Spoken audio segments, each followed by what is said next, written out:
we're all wired to have migraine attacks. We all have the wiring to have a migraine attack. It's just that some of us are genetically predisposed, and that wiring is just ready to fire, right? Right at the cliff, and all you need is a little glass of red wine or a missed meal this afternoon, and then you're tipped over the edge. For many, migraine can actually be treated with simple, doable approaches. In this program, we will give you 5 easy and effective solutions to managing your migraine. Understanding the disease, getting a diagnosis, maintaining homeostasis, understanding your triggers and active strategies that can start today.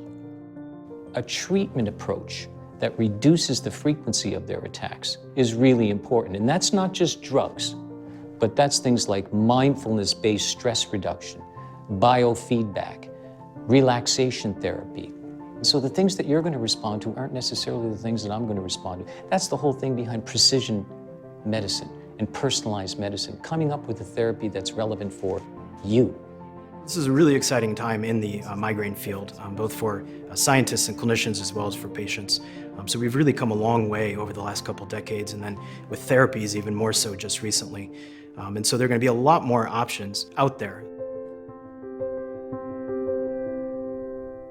Migraine is one of the most misunderstood and mysterious diseases. It also impacts millions and millions of people. Somewhere between 36 and 40 million people in America are known to suffer from migraine. That's 1 out of every 5 women that will experience this at some point in their life. It can destroy families and completely change lives. If we picture maybe a mom who now is out of commission for a day or 2 at a time, maybe multiple times per month or even multiple times per week, it's really hard for that family to keep functioning. People with migraine may not function at work at the level that they should, and that affects them financially, or they may end up leaving their job entirely and being disabled occupationally.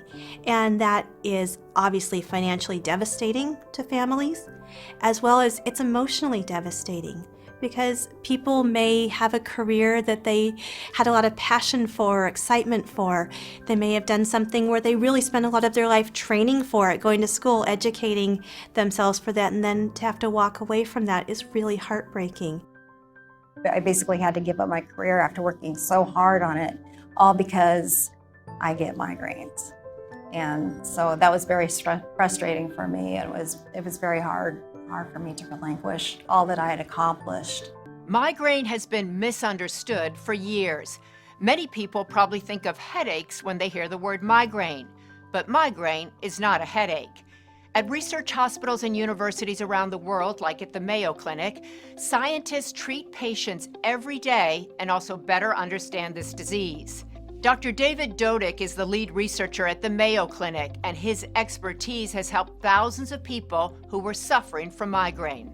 I kind of tell patients, it's like chest pain. It can be due to any one of a number of reasons. There are over 300 different causes for headache, right? Headache happens to be a symptom of migraine, but it's much more than a headache. It's a collection of these neurological symptoms due to activation of networks in the brain that are responsible for each of those symptoms.